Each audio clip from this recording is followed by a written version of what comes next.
Hello, everyone. Thanks for coming on.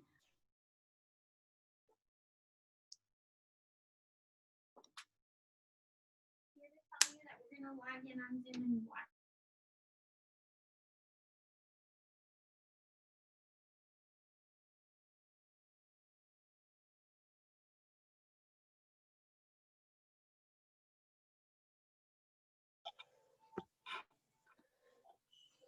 Okay.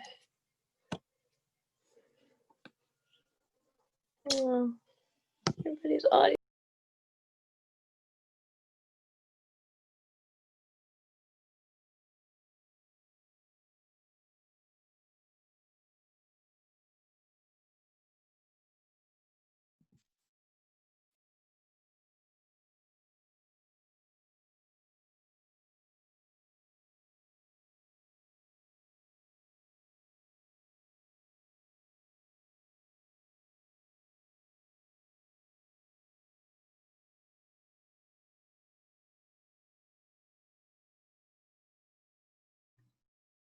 We're just going to give it a few minutes for people to pop in.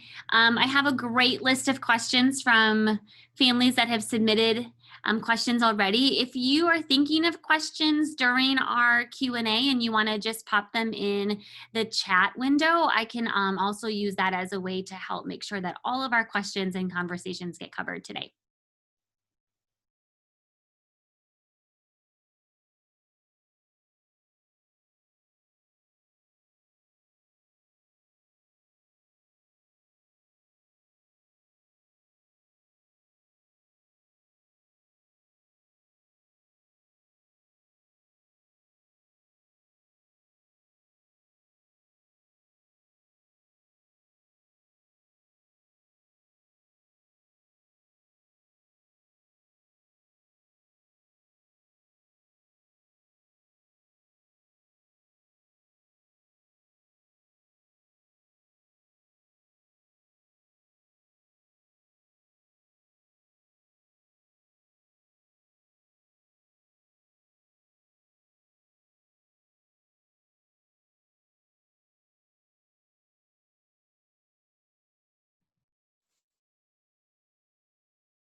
Hey everyone, welcome to our Q&A. Thanks for stopping in.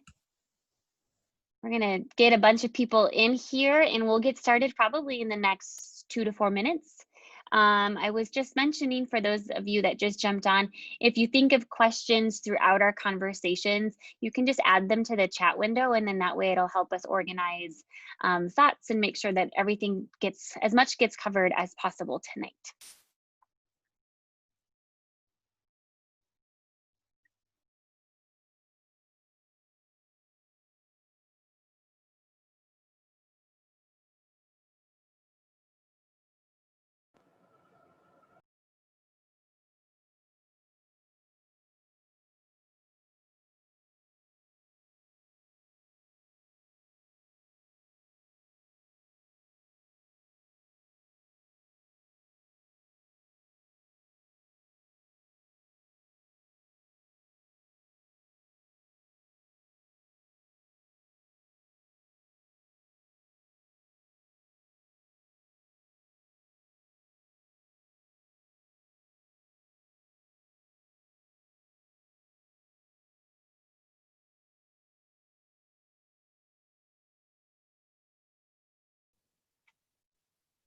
We'll give it another minute and then we'll get started.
Okay, I think we'll get started. If people join us as we're moving through, that's great. I just wanted to say hello and welcome to all of you. It's so good to see your faces. For many of you, we have missed your children so very much over the last 5 months and are so excited to welcome a number of new families to our community. So traditionally during back to school week, we host a new parent orientation or a new parent Q&A. And we felt like this year we're all kind of new parents in returning to school in a pandemic. And we felt like it would be incredibly productive of our time as parents to meet and just make sure we're all on the same page about what returning to Willowwind will look like come Monday, August 24th. And so I wanted to use this as a platform to answer as many questions as possible, talk through some big routines, especially as they portray to your support and helping your children through those routines, and just make sure that you guys are feeling as secure as possible in returning to Willowwind. I know that's a big feat to ask given so many unknowns in our world, but we're hoping that we can at least do our part to support that. All right, drop in earbuds. So if you can't hear me, just mention it in the chat or jump on and holler. Speaking of the chat, I have quite a few questions that have already been submitted, as well as some conversation topics that I think we should go over tonight. However, if you think of a question during our conversations that you want to make sure gets answered, if you could just put that question in the chat window, and then I'll just go through those as I'm able to. So let's get started. So last night I submitted the email to you guys, the updates to the Return to Learn guide. And a lot of those updates, can you guys hear me?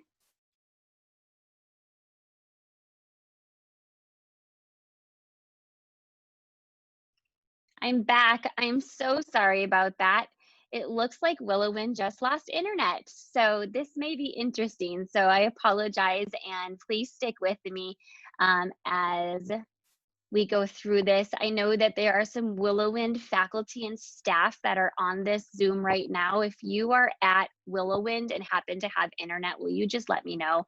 I'm going to try and use my hotspot. So if you could give me a thumbs up or a mention in the chat if you can hear me okay, and if everything seems fine, just let me know. You're all frozen. I see some thumbs up. I can hear you. Yay, good, okay. So we'll try to get started again. I am recording this Q&A for families and parents that can't attend this evening. So I just wanted to make sure that we were on the same page that this Zoom session is being recorded. Christine's got internet in her classroom. So if I need to go there, I'll go there. Thank you, Christine.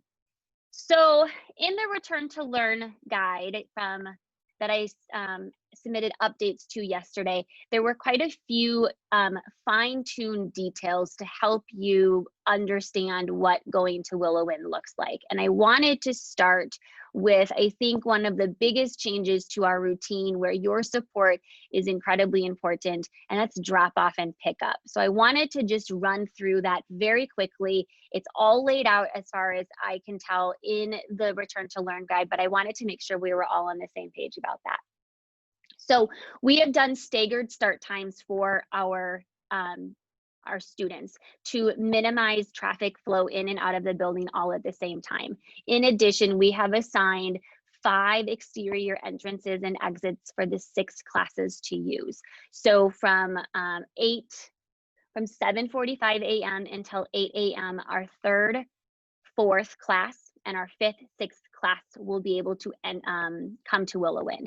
3rd, 4th, and 5th, 6th grade families, you will pull up in a drive-through window, and there will be 2 lines that you can form. one right up against the the curb that's painted red, and then right next to that near the parallel parking lines, you can pull up just side by side right there. That way we can try to get as many cars into the parking lot so we're not disrupting traffic out onto Dover Street in Muscatine.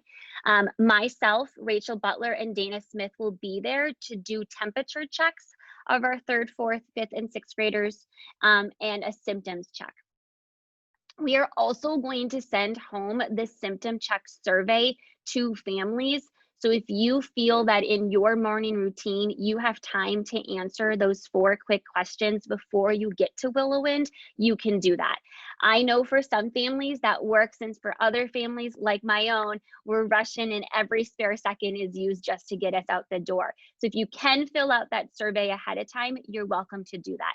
If you can't, it doesn't fit into your morning routine at home, that's fine. We will have you ask you those questions and have you complete that survey at drop off in your cars. That is applicable for 3rd, 4th grade, 5th, 6th grade from 7:45 a.m. until 8 a.m. The drop off curbside is applicable for 1st grade and 2nd, 3rd grade from 8 a.m. to 8:15 a.m. Our preschool families and our kindergarten families, we are going to ask you to park your cars and line up on the west side of the building to enter in through the lower entrance, or to have your children enter in through the lower entrance or through the preschool gate entrance. So preschool families, you would park from 8:15 to 8:30. There are social distancing queue markers that we added today for you to abide by to help keep families spread out. Once you get to the front of the line, Mary Iverson will be completing the temperature check and the survey check at the base of that west side sidewalk. And then you will say goodbye to your kiddos outside. Preschool kiddos will go in through the preschool door, and then kindergartner kiddos will go in through the what we call Miss Susan's office doors. And kindergarten drop off is from 8 to 8:15. Preschool drop off is from 8:15 to 8:30. So we're going to ask for your patience during this. We trial ran this during the summer with a very small cohort of students. We were able to expedite the process to where it took from temperature check to asking the 4 symptoms questions about 30 seconds per car. So we think we can get families in and out of here in a quick manner, so we're not tying up the parking lot too much. And I think that's why the staggered start times will be so important. We want to say hi. We want to chat with you guys and say hello and be able to make this opportunity as social as possible. We simply just don't have time because our priority is getting your kiddos into their classrooms to start the day. If you need to talk, if you want to talk, you're welcome to park, hang out at your car, and then Rachel and I will be available after drop off is completed to check in with families and parents outside and answer any questions you might have. So I want to just put it out there right now. Our goal is not to be brief or curt or short with you guys. It's to make sure that we're not tying up families' busy morning commutes any more than we have to. For our 1st grade families, you are a unique new group that we have created in a standalone 1st grade class. We are going to ask our 1st grade families to go through the drive-through curbside drop-off process. And then when your kiddo has been checked in, we're going to ask you to say goodbye to your kiddos at your car. And then Dana, Rachel, and I will help them to those social distancing cues. And we are going to ask our 1st graders to get in line with their kindergarten classmates to enter in at a safe pace in through that west lower level entrance. So if you could help your 1st graders kind of plan and prepare for that routine, that would be great. They will leave their car, and in order to enter the school through their entrance, they will have to use those social distancing cues so we don't have a bottleneck of kindergartners and 1st graders entering at the same time. Dana, Rachel, and I will be there as long as needed to help your 1st graders with that routine, since that there's an added step of waiting at those social distancing cues before they can go right in. Let's drop off. Any questions specific to drop off. Either raise your hand with the emoji cue or actual hand, or pop them in the chat. I know that's super logistic and there are lots of other things to discuss beyond just the logistics, but it's really the biggest part of our day when so many people are going to be trying to safely enter our building at the same time. Preschool parents and kindergarten parents, we will ask you to say your goodbyes outside your child's exterior entrance. And then 1st through 6th grade families, we will ask you to say your goodbyes inside the car. We just aren't at a place right now within the Johnson County community that we can allow for families to be entering and parents to be entering the building. So help your kiddo with that drop-off routine. Start talking about it now. Make sure that those kiddos are ready to get out of the car when we are done with that health screen and that health check. That would be great. Pickup is the reverse.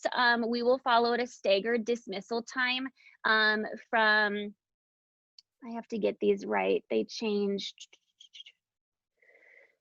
At 3 o'clock, our 3rd, 4th grade students in Christine's class and our 5th, 6th grade students will be dismissed, and that's Monday, Tuesday, Wednesday, and Friday. At 1:45 on Thursdays, Christine's class and Anne's class will have dismissal. So they will come outside like we always do. They will have an assigned spot where the teachers will wait with their students. And then as families drive up to the curb, we will have kiddos get into the car.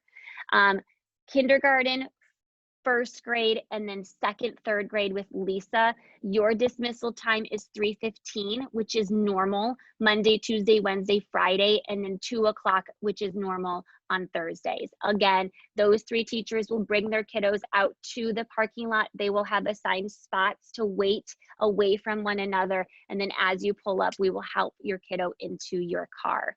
And then preschool is 3:30 pickup Monday through Friday, and that is the same as usual.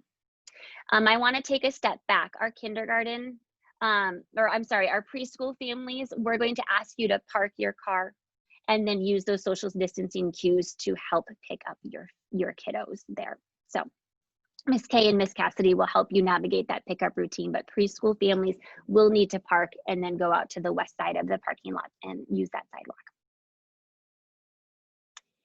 If someone other than yourself or your parents or your child's other parent will be picking up your kiddos, if you could let us know as soon as possible so we can help establish that routine and we can be looking for the right people to be picking up your kiddos, that would be great. 1st grade should arrive between 8 and 8:15. So kindergarten, 1st grade, and 2nd, 3rd grade is between 8 and 8:15. Great question. Yes, cues as in like QU, like markers on the sidewalks. So there, and actually I have a picture if I can. Dana just spent the gorgeous day today painting, let's see, these little, can you see that? Just little white dots. They're 6 feet apart, just like you would see at Hy-Vee or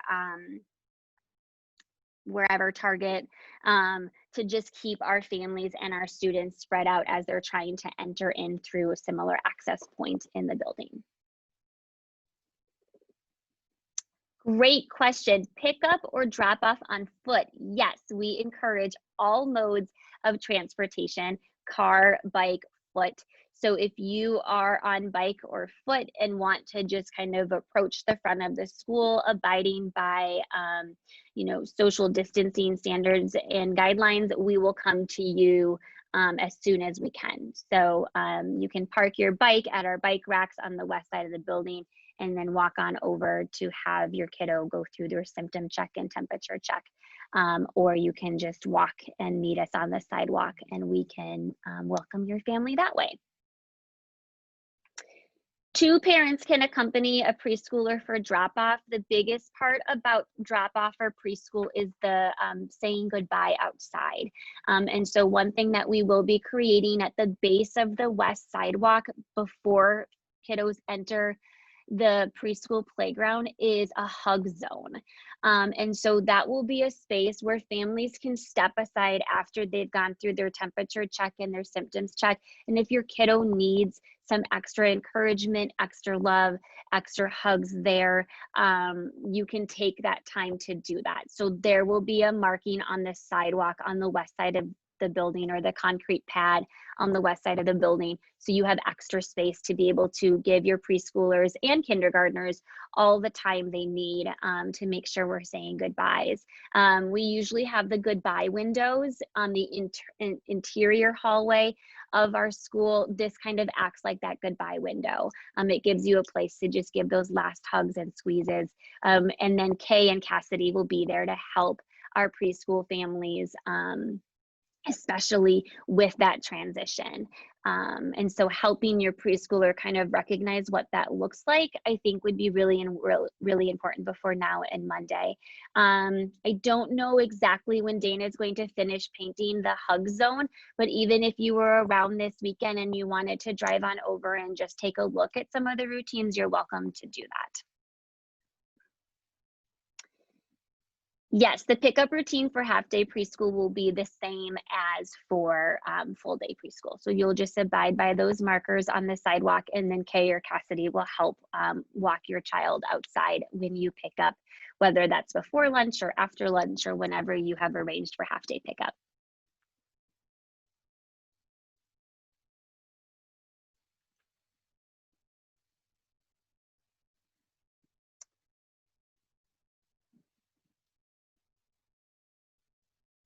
Great, independent walker at dismissal.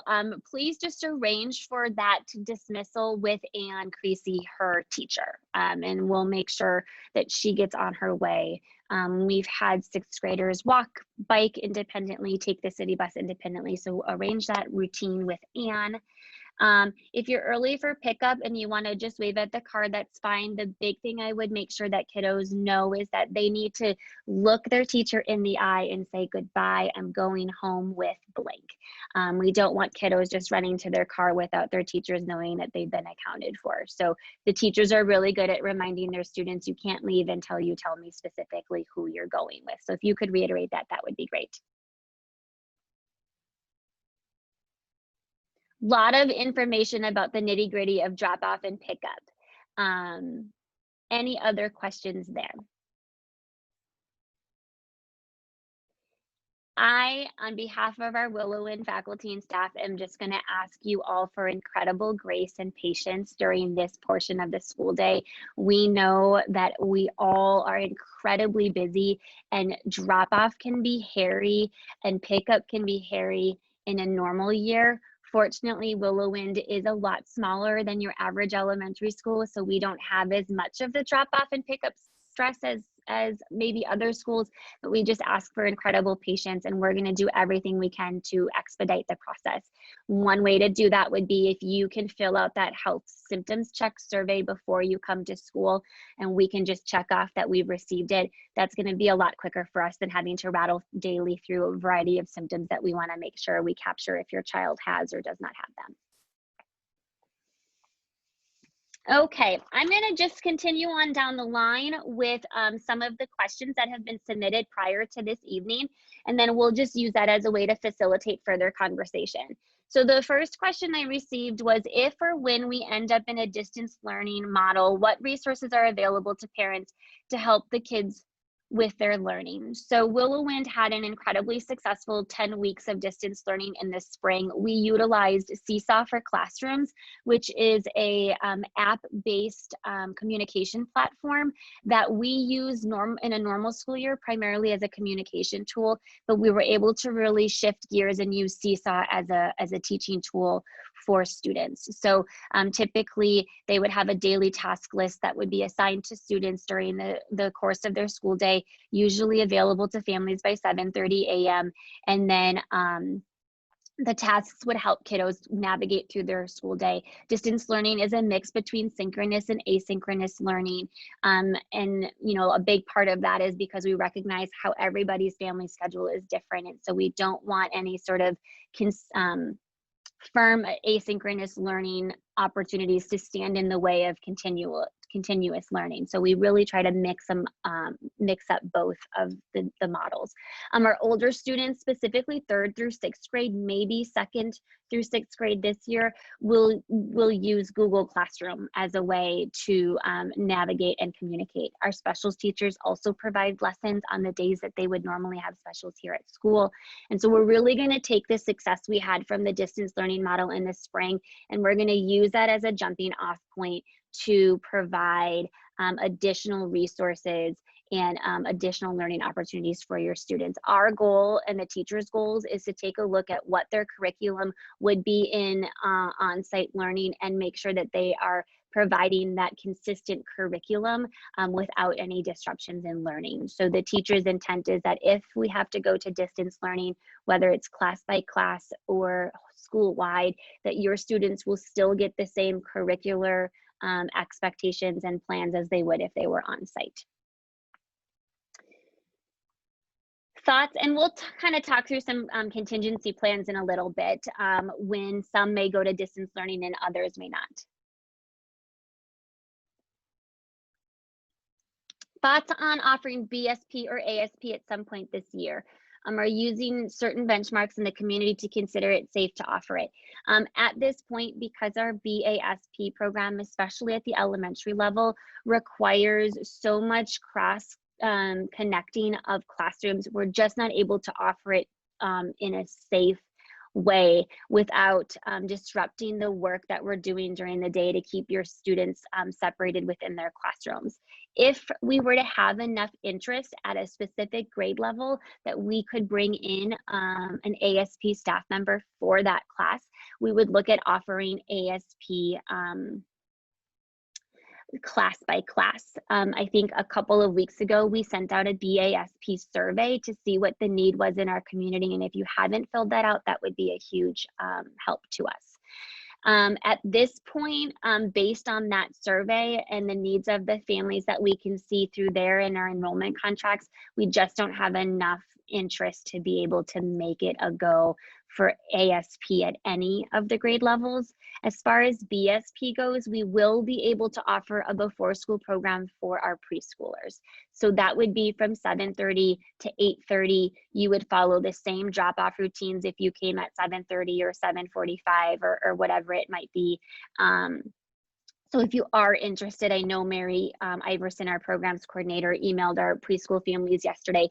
Please let us know and we can get you signed up for BSP.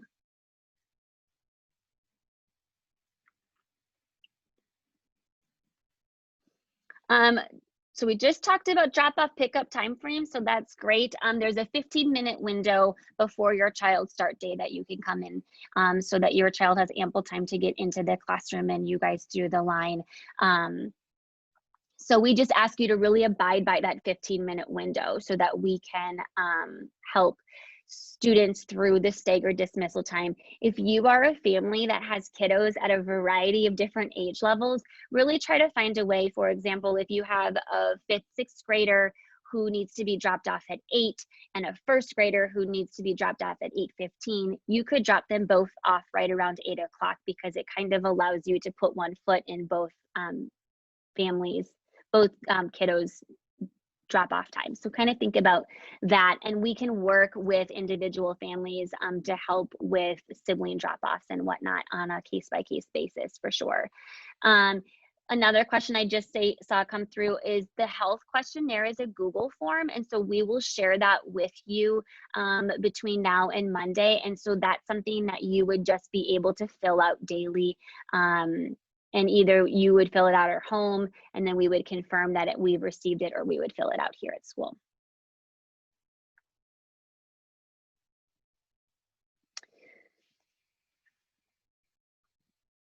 Okay, I was wondering, so one thing that we really has changed a lot, I think, since the beginning of July is a better understanding of what masks can do to help lower risk of spread of COVID. And so when we first put out our return to learn plan at the beginning of July, we had hoped that maybe once our students were in their classroom cohorts that they would be able to remove some of their PPE and kind of be able to just work as normal while trying to abide by social distancing expectations. And just with the additional information we've received, we're really going to ask our students to wear their masks and our employees at all times. From drop off to pickup. We will do mask breaks, especially when we are outside, when we are at PE, and when students are eating. But we really are anticipating and expecting children to wear their masks all day. So that would be a really great routine that you could also continue to practice with your children and getting used to that. We had a summer camp program here for 4 weeks, and there was not one issue with one student about wearing masks. The kiddos as young as 3 and upwards of 6th grade did an awesome job of recognizing the importance that that mask has for their classroom community. So we are going to expect students and employees to really wear masks at all times when they're inside. Specific restrooms, we've assigned restrooms per class. So preschool and kindergarten have restrooms inside their own classroom, so they will have their own restroom to use. First grade and second, third grade will share the lower restrooms, and Alec and Lisa will work together to create a routine to try to minimize cross traffic at the same time in those restrooms. And then the same will go for the upstairs student restrooms. Third, fourth grade, and fifth, sixth grade will share those restrooms, and they will create routines to minimize cross traffic when using the restrooms. Another mask question: if you want your children to wear child-sized surgical masks, we are supportive of that. We would just ask them to bring them to school every day and take them home at the end of every day. Cloth masks are great that have 2 or more layers of fabric. Surgical masks would be fine. Ultimately, we want you guys to decide what works best for your child and your family. There's lots of information out there about whether or not buffs and gaiters are effective or not effective, and they've kind of been run through the mud. And the New York Times just put out a post that they may be more effective than the original study thought. So we're going to stick with buffs and gaiters for now until we get a better understanding of what that looks like, rather than just going off the information from one study. One parent noticed that in the contingency plans, or the scenarios, if a student A has had COVID, that there was a missing word there. It should say that if student A has been previously diagnosed positive for COVID-19 within the past 12 weeks, then they may not have to self-quarantine. So I added that back in so there wasn't any confusion there.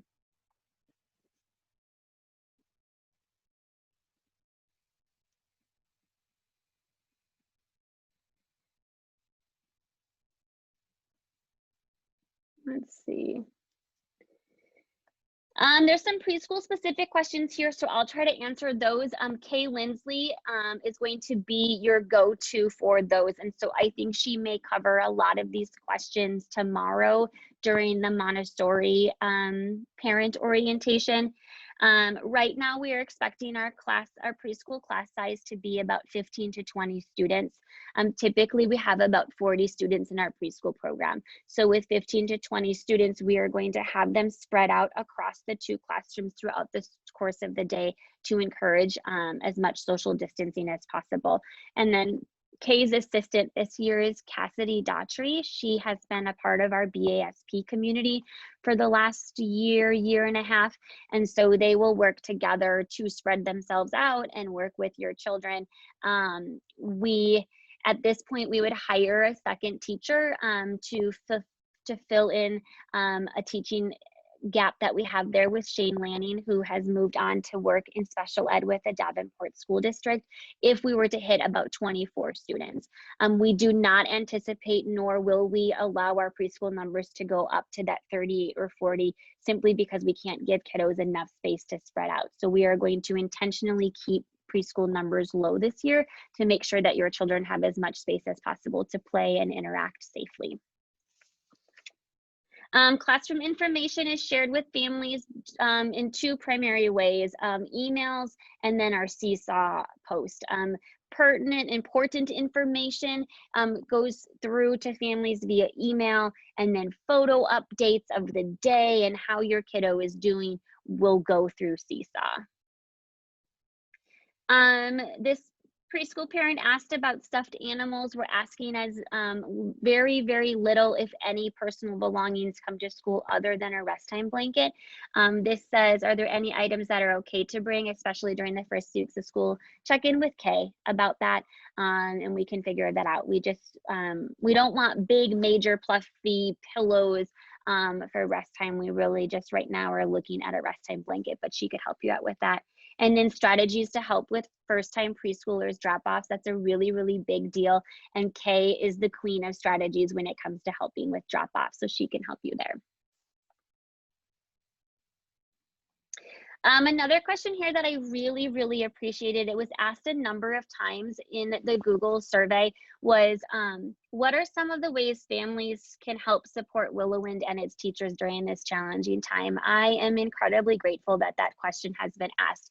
It has been a very, very challenging time, and it will continue to be for all of us. Our teachers and our staff are putting their heart and soul into creating safe learning spaces for your students, and they recognize the really big task in front of them, and your support and just asking that question means so much to our community and to our teachers. So thank you. I'm so proud and happy to see that question on here a number of times. It really means a lot to me and shows me and our teaching community what a wonderful family community we have here. I did ask them because I think their voice is important here. And so some of the comments were patience and understanding. We need heaps and heaps of this. This is new for all of us. No educator is trained in teaching through a pandemic or running a school through a pandemic. So we are really trying our best to learn just a few steps in front of everybody else so we can feel prepared, but your patience is essential. Moral support, keep cheering for us, believing in us, letting your kids know how special it is for us to be able to go to school. We're really in this together, and we really appreciate and need your continued support. One teacher wrote, I simply enjoy when a parent asks how I'm doing. It's such a small gesture, but it means a lot to me. It made me feel that they cared about who I am outside of being their child's teacher. That was something that made me really pleased with a lot of the parents from last year, especially during quarantine. So we're all so busy and so quick, but it's amazing what just 3 little words, how are you, do. So that was what one teacher had asked. And then another one that's more kind of in the details in the planning and preparing was talking with their children about how this year will be different, preparing them for it by having them practice wearing a mask, practice taking them on or off, practice drop off, practice carrying all their own things in, all of those routines that we hope that our students are able to learn and grow in when it comes to building independence. Speaking of masks on and off, so I have my mask here. It's just your standard loop one. We are offering KN95 masks for our employees to wear as well. But a few of the employees around Willowwind have been tying just a piece of yarn to either side, and then it allows them to wear their mask like a necklace. That might be a really great routine for you to consider for your child. That way they're not having during mask breaks to take it down and put it on a surface that's maybe been touched by somebody else. So that would be a strategy that I think teachers would really appreciate if there was some sort of way to just help keep it contained. So thank you for that question.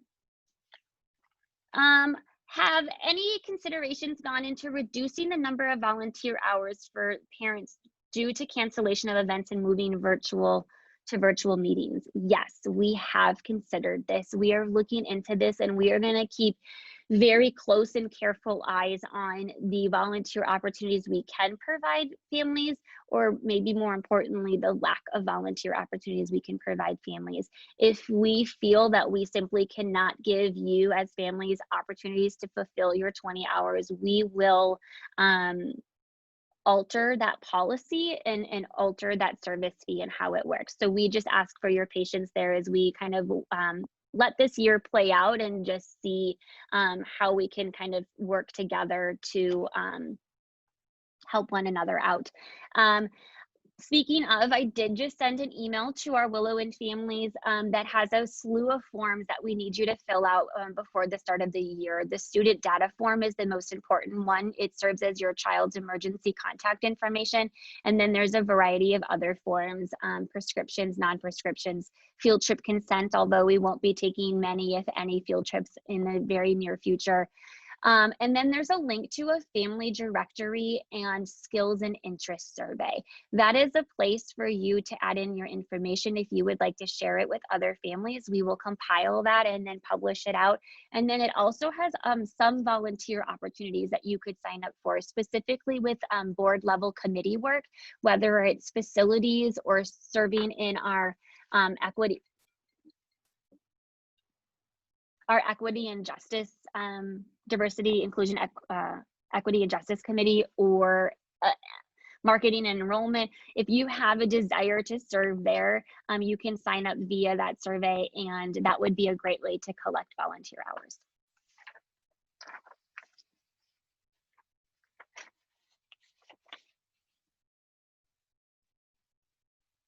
Someone asked about sharing the split grades within multi-age classrooms. Yes, your teachers can let you know how many first or second graders are in their class or third grade, or how many fifth graders or sixth grade. So that would be a really great question for your classroom teacher. Can preschool children take their masks off outside during recess? Yes, we will be doing outdoor mask breaks as possible and as needed.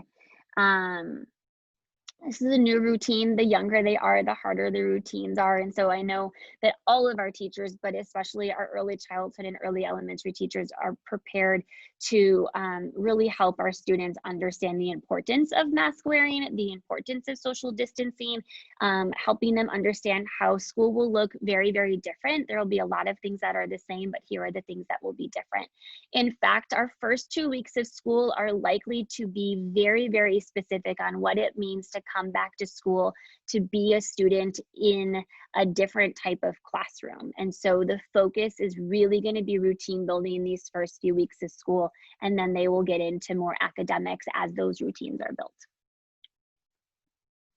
Okay, I wanted to just shift gears. I want to talk about one other really big, important conversation, and that is if there is a COVID exposure in your family or at Willow in school. I really want to navigate that together. So I'm actually going to share my screen with you and show you where you can find that information in the Return to Learn guide. Let's see, can someone tell me what they see right now?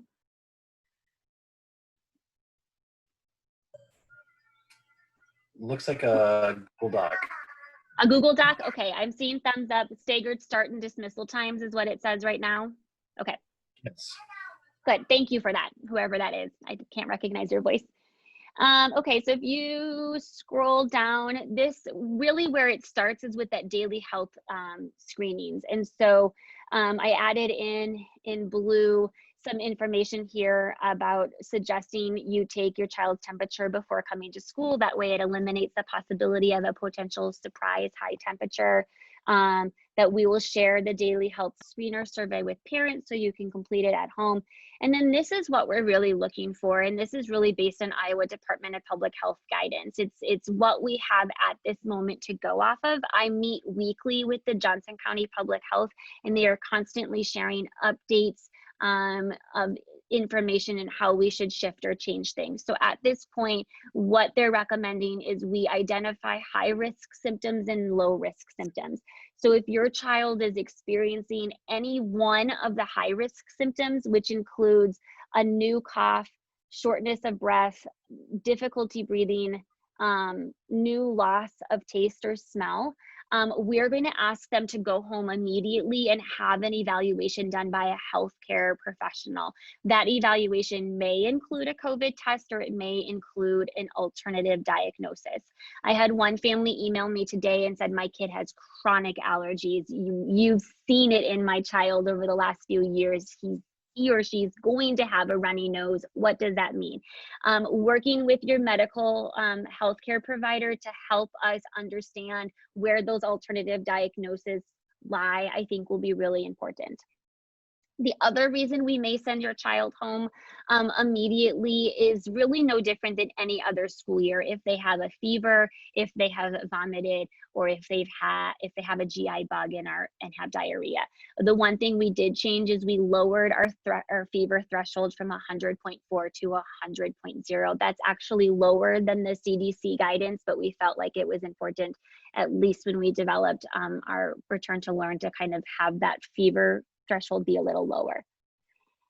And then the other thing they're telling us now is that there are low risk symptoms. So if they were to have 2 or more of the low risk symptoms, then that would be flagged for your child to go home and seek an evaluation from a healthcare professional.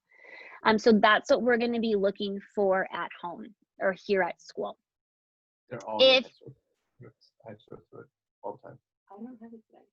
if you have exposure in the community, you yourself as a parent or your child, and it has come to your information that somebody in your immediate household has had prolonged exposure to an individual that's been tested positive for COVID or has a COVID-19 diagnosis, then we are going to ask you to inform Willowwind immediately and to self-quarantine your child until you're able to seek guidance from your healthcare professional. If it is found out that you're negative at that time and the exposure didn't necessarily spread COVID to your child, then with sign off from a healthcare professional, your child can return to school. If that COVID exposure results in your child having COVID themselves, then we will immediately put that child and their entire class in a 2-week quarantine. And in that circumstance, that class will immediately go to a distance learning model to try to minimize the disruption of learning as soon as possible. If you as a parent are diagnosed with COVID, then we will ask your child to self-quarantine for 2 weeks, but it may not be necessary for the rest of the class to need to self-quarantine because we're really trying to cut off the exposure points. Why do we have that 9 to 2 that schedule? We should. Yeah, one of us will just be home. What was the other thing I was going to mention there? Sorry, I lost my train of thought. If your child has to quarantine for 2 weeks because you or somebody in your immediate household has COVID, then the teacher will work with your child and your family to provide supplemental learning activities during that 2-week window. So I'm just going to scroll through, kind of get through some of the more specific school day stuff, and I'm going to go down to the bottom of these safety modifications where we are talking specifically about an ill student or employee. So it restates the high risk versus low risk symptoms when an individual may return to school.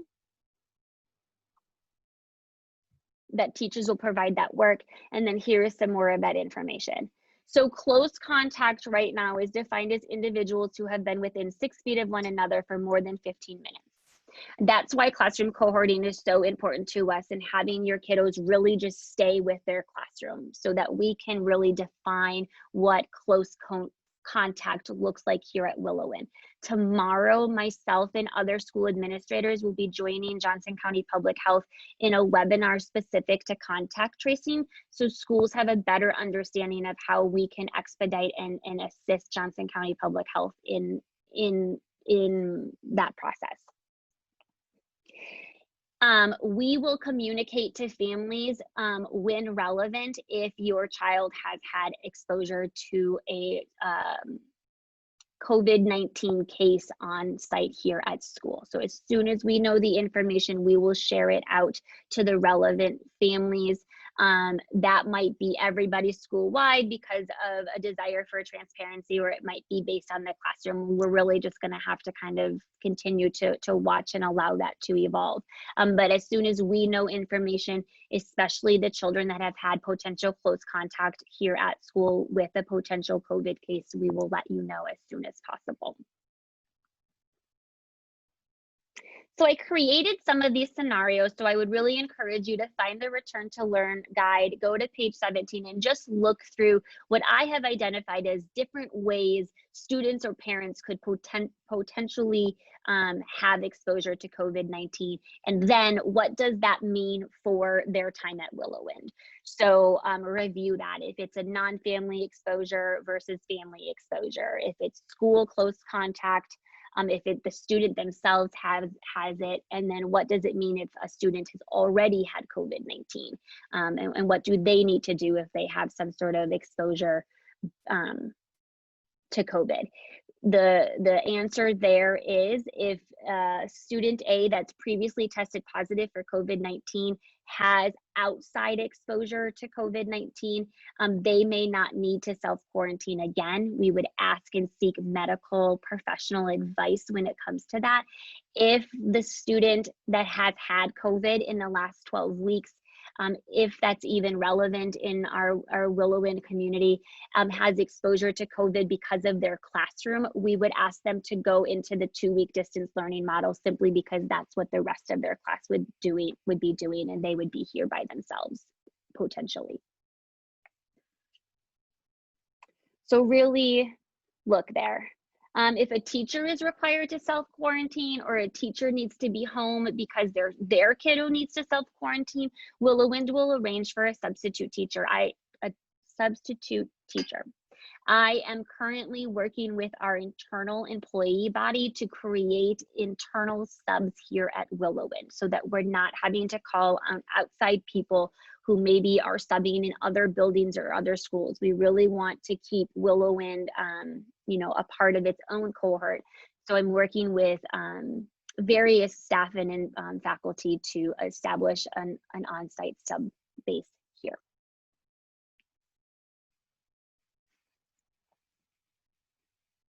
And then it just talks about the return to school, and that can happen after 14 days. And if a student has had been diagnosed COVID-19 positive, then we would just ask for approval from a medical professional to encourage their return to school.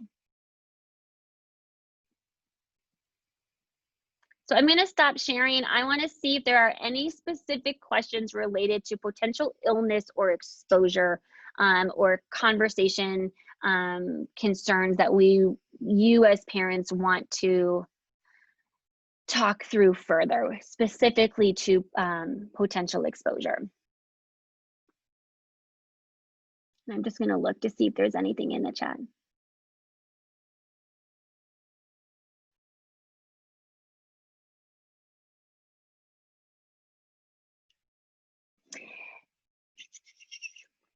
Great question, Sarah. Sarah writes, if students are in quarantine, will there be a distance learning resources on a daily basis, even if the rest of the school year is still meeting on site? Yes, the answer to that is yes, we will provide daily opportunities.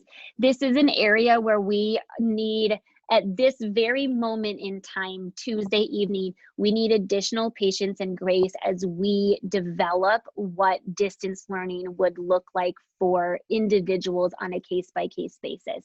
And so we are going to be taking the next 2 weeks to really refine our distance learning program for students who require quarantine, whether for medical reasons or because they've had exposure. And so our goal,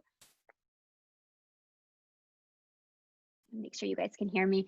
Our goal is to make sure learning is continuous, even if a student has to quarantine. And so the teachers are working really, really hard right now to get their classroom spaces ready for a return to school, and then are really going to use the next 2 weeks to make sure that we have a stellar distance learning program for any and every student that may require it at a variety of models.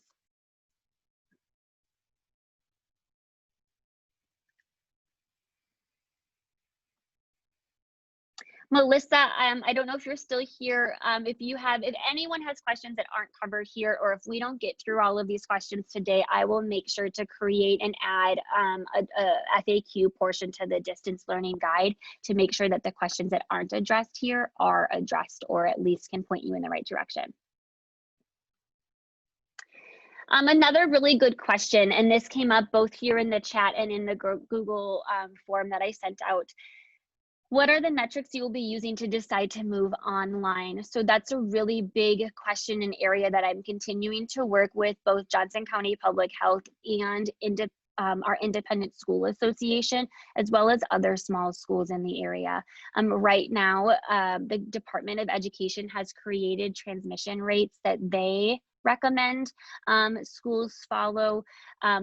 We as a small school are afforded so many amazing opportunities because we have so much ease in being able to be here on site. And so right now we're using those guidances as one piece of this puzzle. I'm gonna just look over here. At the bottom under the distance learning model section, starting on page 22, I added some information specific to that and what the CDC recommends. So the CDC recommends that the community transmission of COVID-19 and the level of that is one important, but one component of a variety of other things to look at. And so we're gonna continue to watch and see what happens with community transmission and be in very regular contact with Johnson County Public Health, and then look at what does that mean for Willow Wind in its small school versus other schools or other large ones. We are not going to go over the transmission rates that have been set by the Department of Ed. Those are kind of our guidance, and if we feel we need to go to a distance learning model before that based on a variety of other factors, we will. And so those transmission rates are one piece of the puzzle. Another thing that was mentioned, and I've been trying to keep close eyes on this, is the news that's come out over the last 2 days about the data glitches in the COVID positive cases here in the state of Iowa. So I want to assure you that I am watching that very, very carefully to see if and how that impacts Johnson County transmission rates.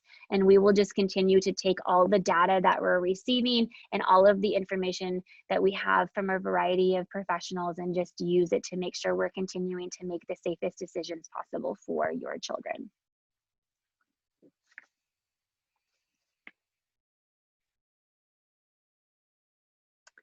This question here says, if a student would prefer to wear both a mask and a face shield when in the building, will that be permitted? I think the answer to that is yes, absolutely. The face mask is the minimum, and then the shield would be another added piece there. We do have shields for everybody. They come in 4 sizes, as super small ones for our preschoolers up to adult sizes. So we will have shields. Actually, I'm gonna grab one to show you guys what they look like. They're super lightweight. They were made specifically for students. I think about the ones that they have at UIHC or the ones that the university has given out to their employees. These are not heavy duty, mainly because we wanted to make sure there weren't any tension points on your child's head or any neck strain that a heavy shield could potentially provide. So it's just worn like a visor with a shield that comes down. You are welcome to provide your own if you wanted to. Face masks, we're going to ask you to provide because fit and comfort is so important. And then we do have shields for everybody, but if you wanted to have one for your kiddo, that would be fine too. Okay, I'm going to just go through a few more questions.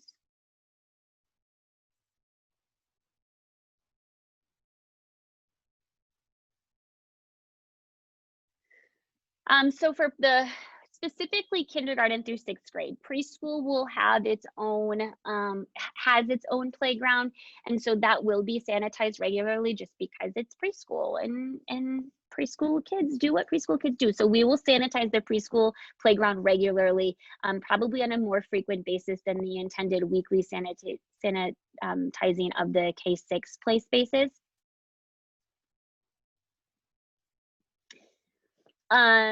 And because that preschool playground is fenced in, we do have a sign that encourages or discourages community use of that playground. It's a little harder to do that with our big playground on the hill, simply because there isn't necessarily a way that we can monitor community use of that playground on the weekends. If we're here in the building and we're on site and we see kiddos out there playing, primarily in a normal year during maybe after school, neighborhood kids would come over and try to play, we just respectfully ask them to come back during an off school hours. So if that were to happen, we would do that. Otherwise, it's just really hard for us to monitor that. On Monday mornings, we will sanitize the playground before it is used again. And for our K-6 classes, they will have 5 play spaces throughout our outdoor campus that they will be able to rotate through on a weekly basis. So one week they may have the playground, the next week they might have the swing sets, the next week after that they might have the flat space to encourage running and team games, they might have the basketball hoop one week. So we're really the prairie, to be able to run through the prairie grasses. We're still trying to finalize what those 5 spaces are, but we're going to have assigned spaces. So during that week from Monday through Friday, kindergarten will be at their play space and only kindergarten will be there.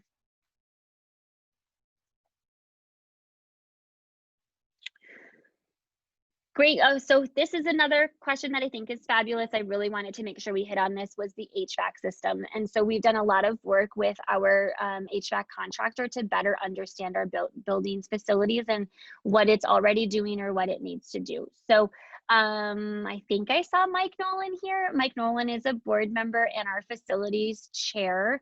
And so I may have him pop in because he has the knowledge, the language, and the expertise more than I do. But what the HVAC contractor has told us is that our classrooms receive fresh air every 9 minutes, if not more often. And so there is a fresh air intake that is constantly circulating and moving stale air out and fresh air in. And so during humid days, like we often get at the end of summer, the HVAC contractor says Willow Wind should really allow that equipment to do its job. If the dew point were to fall below 59, then that would be something where maybe the teachers could open their windows to get additional fresh air in that way, because the humidity level is so low and we're not bringing in moist air. Mike maybe can speak to the specific of the interior classrooms open versus closed. At this point, we were envisioning closed classroom doors just to really keep that cohort. And our HVAC contractor says that Willow Wind's recycling of air is at an incredibly high rate for a commercial building. And so that I think is a really great thing. We also just replaced a portion of our fresh air intake equipment in the spring. And so that I think is helpful as well, that we were able to take care of that repair before we got to this point. Mike, can you help me through some of that HVAC stuff? Do you have thoughts or additional information that you could share?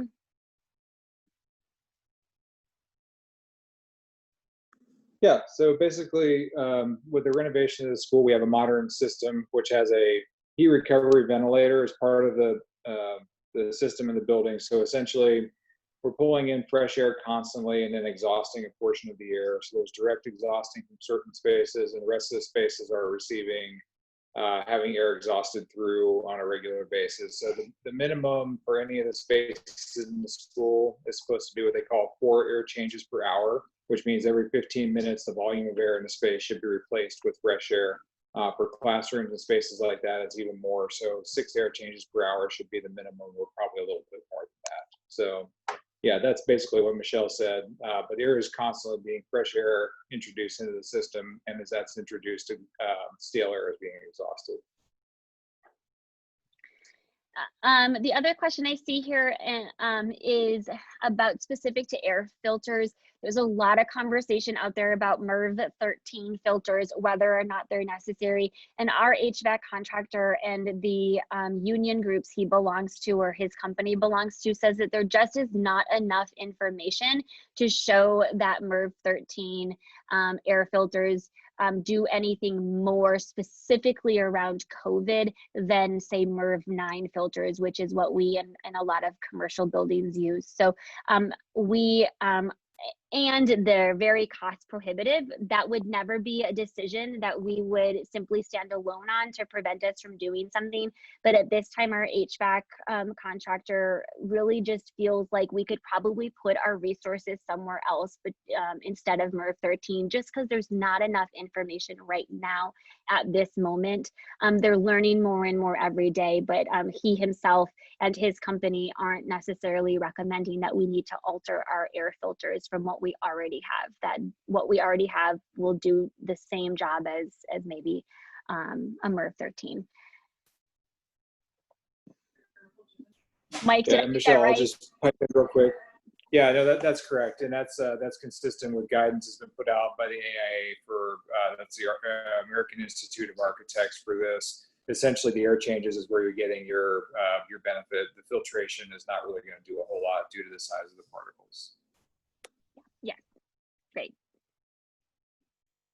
The other thing too that comes up often is oscillating fans in classrooms. At this point, we're not going to use oscillating fans because there's not enough data to know if it helps or hinders their process. Does it help move air? Does it help move COVID? Does it help move, we don't know really enough to be able to feel comfortable one way or another with that.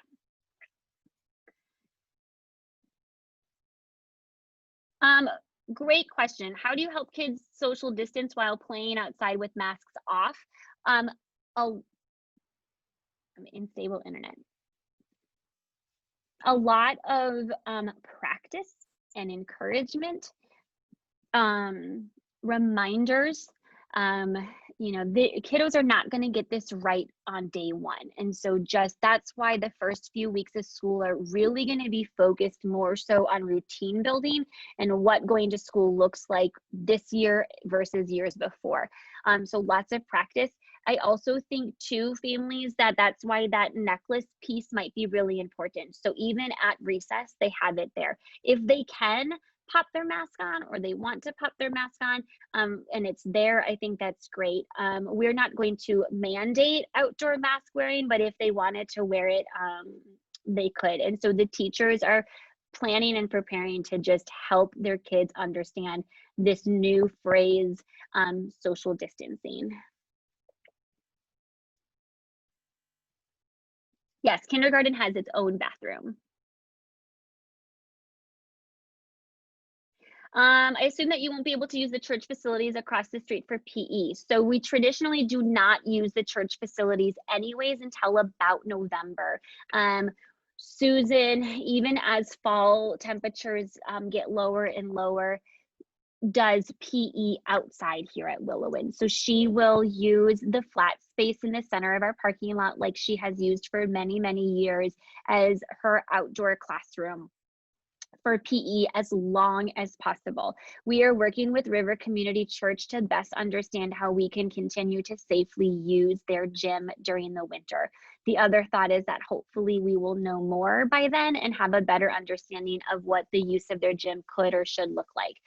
Things that Susan will be doing specifically in PE is starting the year off with, you know, activities that don't use their hands. So maybe soccer, or kicking practice, kicking drills. She's got some COVID pandemic specific gross motor units that she's looking at for the start of the year. Any materials she uses and really any materials that any of our specials teachers use will be sanitized thoroughly in between classes, or different materials will be set aside for different classes so that there isn't any sort of we can lower the risk of cross-contamination through the use of shared materials. In our classrooms, every student will have their own pencil box of students' school supplies that we purchase that your materials fee covers. And so normally we have community supplies, what's mine is yours, what yours is mine, but not this year. Everyone will have their own shared supplies. And then once in the morning and once in the afternoon, our classroom teachers will be sanitizing materials to help with that. And then office staff will be doing a school-wide sanitation of high-touch surfaces, door handles, bathrooms, etc. So we will be doing 2 school day sanitation cycle, or twice a day sanitation cycles during the school day. And then we have increased our sanitation services with the company that we contract our evening custodial services with.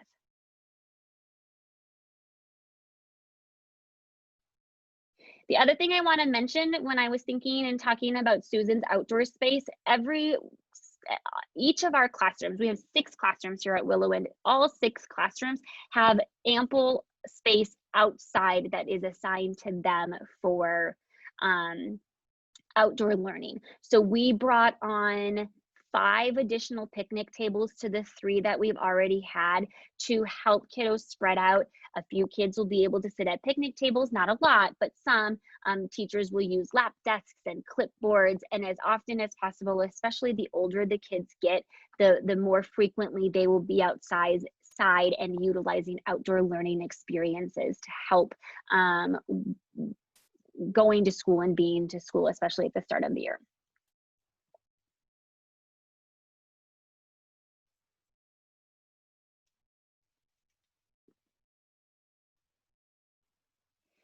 Great questions and suggestions, Mike. I think part of it is just recognizing and learning more about, when kiddos are running and using a lot of their oxygen supply, if the mask is helping or hindering their ability to breathe. And so we can look into that more during the summertime when we had kids here for summer camp. A lot of times the kids just chose to wear their masks. And one thing that I would say is if you can wear your mask, if you feel you need a mask break, take that mask break. I like the idea of the static locations for mask breaks, that maybe they're spread out. So we can definitely look into what that looks like and refine that more.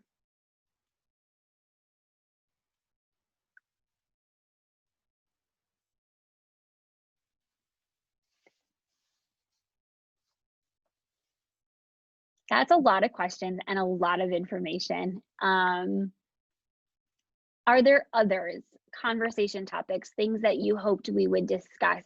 The biggest thing I hope that you can take away from this is that Willowwind is working and has been working for many, many weeks very, very hard to provide your family and your child a safer learning environment. We will never be able to eliminate risk completely, but we feel incredibly strong in the safety modifications that we are putting out there. One thing we haven't touched upon in this meeting specifically, but I hope has been communicated to families in recent weeks is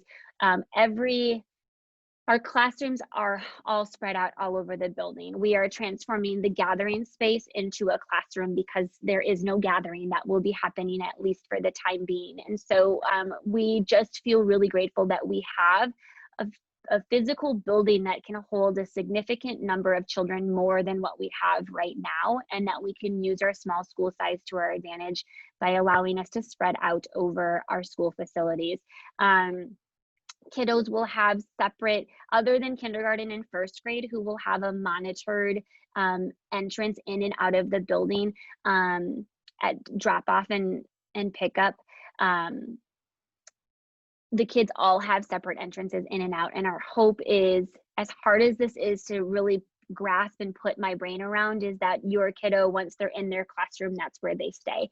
That goes so against a lot of who we are and what we do when it comes to multi-age learning, but we feel like at this point it's really the best option to be sure that we can at least provide your child an on-site learning environment of sorts. If we can't do it all, we want to make sure that we can do what we can as safely as possible.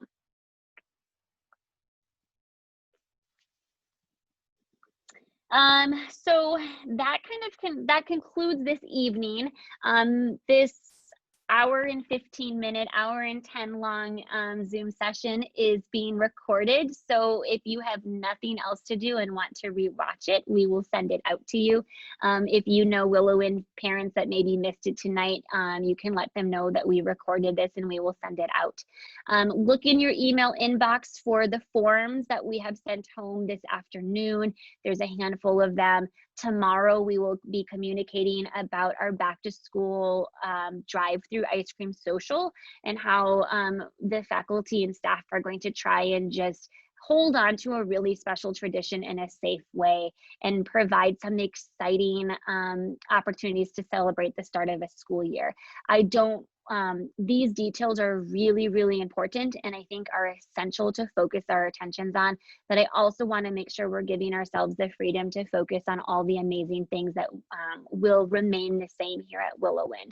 And so we really want this back to school drive-through ice cream social to be an example of that. So more information will come on Wednesday about that.